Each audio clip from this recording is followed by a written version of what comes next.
Il est 8h14, le petit déjeuner politique ce matin, c'est Stéphane Troussel, président PS du conseil départemental de Seine-Saint-Denis et membre du bureau national du Parti socialiste. Bonjour Stéphane Troussel. Bonjour. L'accouchement difficile de l'accord à gauche, combien de divisions, un accord pour faire quoi? Le PS va-t-il sauver sa peau ou disparaître? C'est ce que nous allons voir donc avec vous. Commençons évidemment par ces négociations en cours depuis la semaine dernière. Pas d'accord, pas de fumée blanche cette nuit. Pourquoi ça coince? Qu'est-ce qui coince là? C'est bien normal dans un moment comme celui-ci, et parce que justement nous voulons une coalition de toute la gauche et des écologistes sans exclusive.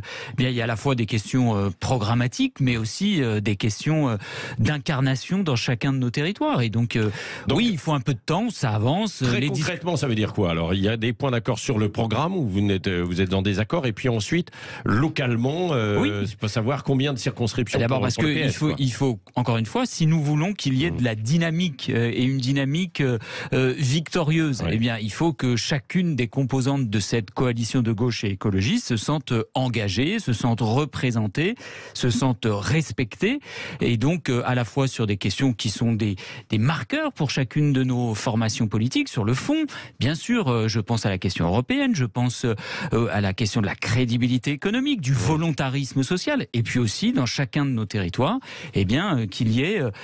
Il faut tenir compte à la fois des résultats de la présidentielle, et nous l'actons, mais aussi de notre implantation territoriale. Et chacun sait bien que lors des élections, qu'elles soient municipales, départementales ou régionales, les socialistes, les écologistes, les communistes ont des implantations très fortes. Grosso modo, Stéphane Troussel, vous voudriez avoir combien de circonscriptions gagnables pour le PS? Écoutez, là, on vous en propose une quinzaine, vous voudriez une quarantaine ou une cinquantaine. Non, mais vous voyez bien qu'aujourd'hui, le groupe socialiste à l'Assemblée nationale, c'est près d'une trentaine de députés sortants. Et donc, eh bien, il y a un étiage qui doit se travailler autour de ça, et c'est l'objet des discussions qui sont en cours. Elles reprennent tout à l'heure, et donc ça se poursuit, donc, ça avance, c'est bien normal. Mais ça, c'est un point bloquant quand même. C'est pas un point bloquant, on est dans une discussion, dans une négociation, il faut que ça se poursuive. Oui, bon, ça sera signé dans la journée, selon vous, ou pas?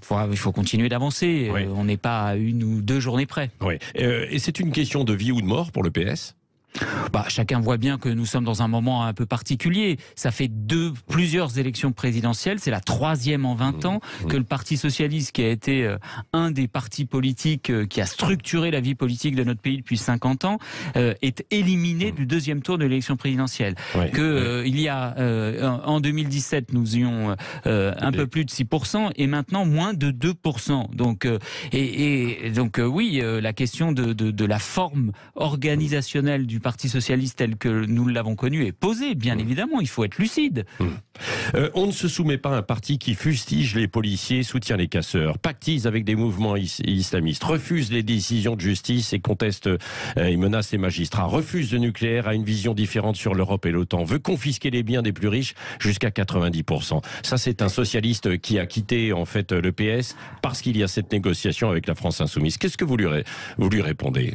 Écoutez, franchement, j'entends bien tous ceux qui, depuis quelques jours, parfois jusqu'à des ministres, des sous-ministres, des aspirants ministres, qui donnent des leçons. C'est le président de la Fédération des Yvelines, donne des leçons, et qui regarde ce qu'il a fait dans son département depuis des années, et puis qu'il vienne donner des leçons pour dire ce que doit être la gauche. Quels sont les résultats du Parti socialiste depuis 5 ans ou depuis 10 ans dans les Yvelines? Et donc il ne se pose pas des questions, lui. Eh bien moi je m'en pose. Moi je m'en pose des questions. Quand dans des départements de gauche qui ont fait les succès du Parti socialiste, où les catégories populaires de ce pays ont déserté les rangs du Parti socialiste, et pas depuis hier, pas depuis cette élection présidentielle, pas même depuis 2017, mais ça remonte à quand, Parce que tous ceux qui donnent des leçons aujourd'hui, ils étaient où quand le Parti socialiste perdait toutes les catégories populaires dès le début du quinquennat de François Hollande? Oui, mais pour autant, est-ce que en fait on peut aller jusque là, c'est-à-dire par rapport en fait à ce qu'il dénonce? Mais justement, vous venez de me poser la question, pourquoi les discussions elles étaient si difficiles? C'est bien parce que les socialistes qui sont aujourd'hui en train de discuter ne veulent renoncer à rien de ce qu'est notre identité. Moi, je suis un Européen convaincu. Je suis pour le volontarisme social, mais aussi pour la crédibilité économique, parce que je pense que si la gauche elle veut gagner dans ce pays, elle doit à la fois donner de l'espoir aux catégories populaires qui n'en peuvent plus d'avoir une vie qui est dure dès le 15 15 du mois, mais parce que nous voulons gouverner, faire bouger Jean-Luc Mélenchon sur ces points. Mais j'ai le sentiment que moi, oui, les choses, elles sont en train de bouger. Ouais. Vous trouvez qu'il dit la même chose sur un certain nombre de questions? Vous trouvez qu'il dit la même chose sur les socialistes? Eh bien, lui-même, il est en train de changer. Tout le monde est en train de changer. Sur la désobéissance européenne, par exemple, au traité. Mais moi et les socialistes, nous ne reprendrons pas ce terme de désobéissance. Si vous signez une coalition. Mais il y a toujours eu des débats au sein de la gauche sur la question européenne. De Mendes France à Fabius, de Barthelone à Montebourg, de Hamon. Il y a toujours eu des débats. Vous vous souvenez que... Un an à peine après l'élection de François Hollande, en 2012, le président de l'Assemblée nationale, le 4e personnage de l'État, il appelait Claude Barthelone à la confrontation avec l'Allemagne sur les politiques d'austérité. L'Europe, elle a toujours procédé par une succession de compromis qui naissent de rapports de force politique. Bon, eh bien, oui, nous sommes dans ce débat-là. Nous sommes dans ce débat-là. Est-ce que vous envisagez quand même aussi qu'il n'y ait pas d'accord, Stéphane Troussel? Écoutez, moi, je crois que je crois que ce serait une erreur parce que je vois, je sens, j'entends l'électorat de gauche qui a cette aspiration. Et d'ailleurs, vous aurez remarqué depuis 10 jours, on entend parler de quoi? On entend parler de qui?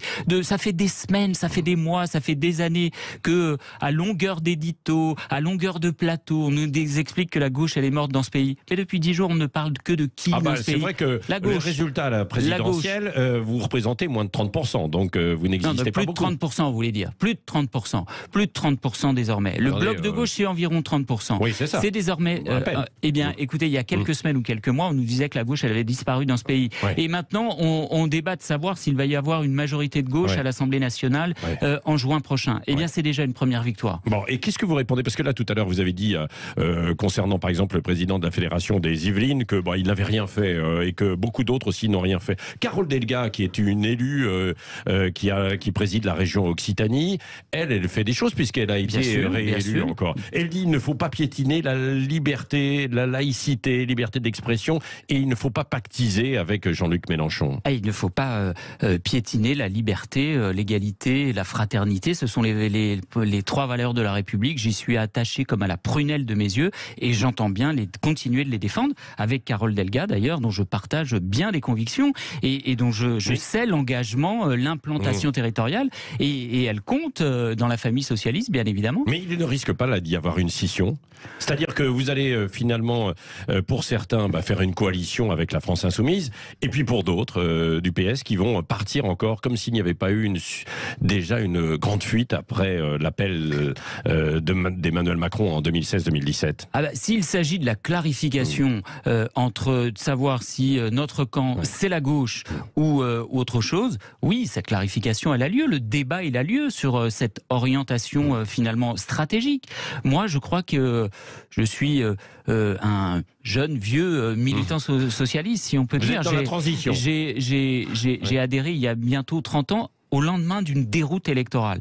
Et ce qui m'a toujours guidé, c'est finalement un des fondements du Parti socialiste, celui créé dans mon département par Mitterrand il y a 5 ans, un peu plus de 50 ans, c'est que la gauche, sa famille, c'est toute la gauche. Et lorsqu'elle oublie que sa famille, c'est toute la gauche, elle perd. Et que la ligne stratégique du rassemblement des forces populaires, comme disait Mitterrand, eh bien, c'est ça qui fait gagner la gauche dans ce pays.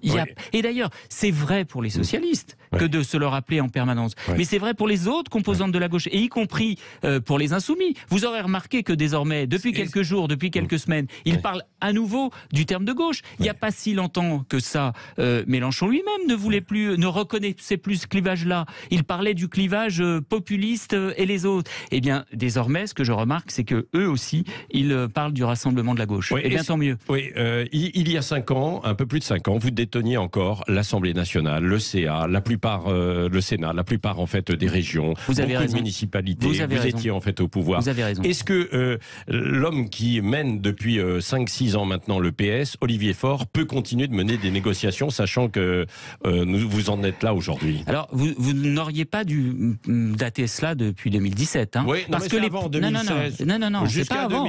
les premières difficultés des socialistes, elles apparaissent 2 ans après le début du quinquennat de François Hollande. Lors des élections municipales de 2014, nous perdons toutes nos villes. En 2015, la majorité des départements. Et les vous aviez régions. encore Sénat, Assemblée. Non, le Sénat, c'était fini déjà depuis quelques. C'était fini au premier renouvellement. Au premier renouvellement. Donc, quand même, il faudra bien revenir sur cette période, y compris entre nous. Les électeurs de gauche, ils nous ont quittés pas depuis 2017, ils nous ont quittés bien avant. Parce que quand les électeurs de gauche, ils sont attachés à la fois à nos valeurs, mais aussi à du volontarisme social, eh bien, ils ne se reconnaissent pas quand les socialistes, ils font la loi travail, ils font la déchéance de nationalité où ils veulent la faire, ils font le CICE et le pacte de responsabilité sans contrepartie. Et donc, tant qu'on n'aura pas soldé ce débat-là, eh bien oui, je pense que nous sommes en difficulté. Donc vous dites stop, Stéphane Troussel, en fait, aux éléphants, justement, qui ont causé peut-être cette perte. Alors, c'est-à-dire Hollande, Le Foll, Cambadélis et en tout cas, là, je vois bien, vous savez, la patrouille des éléphants. Moi, plutôt que la patrouille des éléphants actuellement que j'entends, que je vois sur les plateaux et les radios, je préfère nettement celle du livre de la jungle plutôt que ce que je vois aujourd'hui. Donc, franchement, ils auraient mis... Le livre de la jungle, c'est quoi alors? Non, mais je préfère ce dessin animé plutôt que ce que je vois aujourd'hui, avec des éléphants qui réapparaissent. Mais là, c'est un peu la jungle quand même aussi. Avec des éléphants qui réapparaissent, mais pour nous dire quoi? Pour nous dire que c'était mieux avant et qu'ils avaient raison sur tout. Mais encore une fois, nos difficultés, elles ne datent pas d'il y a quelques semaines ou de cette élection présidentielle. Elles datent encore une fois du quinquennat précédent. Oui, et vous avez soutenu Anne Hidalgo. Là, vous êtes en désaccord avec elle. Vous avez discuté avec elle? Parce qu'elle est contre cet accord. Moi, je ne sais pas, je ne l'ai pas entendu s'exprimer. En tout cas, encore une fois, le rassemblement de la gauche et des écologistes, c'est ce qui matrice le PS depuis toujours. Mais bien évidemment, il y a des débats, il y a des différences. Moi, je ne vais pas devenir insoumis. Vous savez, je suis fidèle à mon orientation. Et d'ailleurs, c'est comme ça que nous gagnons dans les collectivités locales. Le rassemblement. J'ai des insoumis dans ma majorité. Je ne sais de rien sur le fond idéologique de l'orientation politique qui est la mienne. Deux questions précises, Stéphane Troussel, sur par exemple cet accord. S'il a lieu, est-ce qu'il devra être soumis au Conseil national, au vote du Conseil national? Mais vous savez, il y a des règles dans nos partis politiques, ça s'appelle la démocratie, et il y aura des votes comme il y en a à chaque fois. Et donc oui, il y aura un vote dans les instances du Parti socialiste. Oui. Est-ce que vous entendez aussi des jeunes élus, responsables locaux d'Europe Écologie Les Verts, de LFI, Génération S, du PRG, etc., qui disent attention, nous, on mène un travail en fait de terrain depuis des années et on va voir des parachutages et on sera invisible. Qu'est-ce que vous leur répondez? Ils ont lancé une tribune. Mais vous voyez, ça rejoint ce que je disais il y a quelques minutes. Il faut la coalition, il faut le rassemblement de la gauche et des écologistes, mais il faut tenir compte des implantations territoriales. Il faut tenir compte des personnalités locales, parce qu'on sait très bien que pour gagner, pour l'emporter, il suffit pas d'avoir une étiquette politique. Des hommes et des femmes, des élus de terrain, des militants engagés, ça compte au moins autant que la coalition et le rassemblement politique. Oui, bon, schématiquement, il vous faudrait entre 30 et 50 circonscriptions gagnables, quoi, pour le PS. C'est pas trop c'est l'étiage. Ça peut être un bon objectif à viser. Dites-moi, nous fêtons aujourd'hui les 90 ans du 3 mai 36, la création du Front Populaire. C'est la victoire du Front Populaire aux élections législatives le 3 mai. Ça. Oui, 36. Oui, c'est ça. Donc, c'est ce qui émerge, quoi. Jean-Luc Mélenchon est-il le nouveau Léon Blum? Posez-lui la question, mais vous savez, j'en sais rien. Moi, je sais rien. Ce que je sais, c'est que, puisque vous faites référence à cette date historique, qu'est-ce qu'il y avait de commun entre le Parti communiste français et le Parti radical de Daladier? Et vous voyez, les mêmes cris d'orfraie qui étaient poussés à ce moment-là, je les entends aujourd'hui. 2 ans après, ça a éclaté. Les écarts, ça a implosé. En fait. Oui, enfin, écoutez, il y a eu cette victoire et il y a eu des avancées sociales dont tout le monde aujourd'hui dans le pays, ceux auxquels tout le monde se réfère dans ce pays, à gauche et bien largement. Donc vous avez bien raison de faire référence à cette date historique, et parce qu'on entendait à peu près la même chose. Et d'ailleurs, tous ceux qui se mobilisent là, ces jours-ci pour s'étonner, parler d'injures, d'atteinte à la démocratie, c'était à peu près les mêmes de l'époque qui menaient la bataille bataille au nom de l'anticommunisme. Vous voyez, donc l'histoire se répète décidément. Tout de même, il y en a qui ont cassé aussi au nom, par exemple, de l'extrême gauche ce week-end dans les rues lors de la manifestation. Mais de quoi vous parlez? Mais non, mais parce que vous dites que j'ai manifesté, je me reconnais pas dans ces casseurs. Dans ces casseurs. Il faut les condamner. Mais bien évidemment. Donc ça n'a strictement rien à voir avec les militants de gauche, qu'ils soient politiques ou syndicaux. Oui. Une question sur le burkini à Grenoble, le maire de Grenoble qui voudrait l'autoriser, enfin en tout cas soumettre ça au conseil municipal. Vous êtes d'accord ou pas avec Franchement, j'en ai ras-le-bol de ces débats. Ouais. J'en ai ras-le-bol. Ouais. Franchement, vous croyez que... Je ne pense pas que tous les auditeurs en ont ras-le-bol. Mais bon, si vous en avez ras-le-bol, bah écoutez... pendant des mois, on nous a fait le débat politique là-dessus. Les responsables politiques, excusez-moi, mais certains journalistes sont obnubilés par ce sujet. Eh bien, Monsieur Zemmour, il a fait combien? On nous a expliqué qu'il était potentiellement... on nous a expliqué que Monsieur Zemmour, il allait devancer Marine Le Pen, il a contribué à la diaboliser, il a fait 7%. Les Français en ont ras-le-bol. Ce qu'ils veulent savoir, par contre, c'est c'est quoi leur pouvoir d'achat dans les semaines qui viennent? C'est quoi les réponses aux défis climatiques? C'est quoi les solutions en matière de logement? Ça m'intéresse. Alors franchement, ces débats, ces responsables politiques qui sont obnubilés par les débats identitaires, j'en ai marre. Moi, ce que je sais, c'est que mes concitoyens de confession musulmane, ils ont envie d'être tranquilles. Ils ont envie qu'on leur foute la paix. Ils ont envie de pouvoir avoir une pratique religieuse normale, banale. Banale. Et donc on arrête de nous expliquer que c'est l'alpha et l'oméga du débat politique. C'est pas vrai. C'est pas vrai. Bah non, l'alpha et l'oméga, c'est par exemple la vente les ventes de voitures neuves qui chutent. En fait, exactement. Par exemple, et pas seulement. Incertitudes. Et en fait, visiblement, on va dans le mur avec les directives qui sont en fait au niveau de l'Europe aujourd'hui. Et pas seulement. Et la crise du logement. Et donc, vous voyez, ça, c'est des préoccupations de nos concitoyens. Et voilà, que chacun de ceux qui veulent faire des propositions aux élections législatives et proposer des coalitions en français répondent d'abord à ces questions-là. C'est celles-là qui intéressent les Français. Merci Stéphane Troussel, le président PS du conseil départemental de Seine-Saint-Denis, était l'invité, et membre du bureau national aussi du PS, était l'invité ce matin de Sud Radio.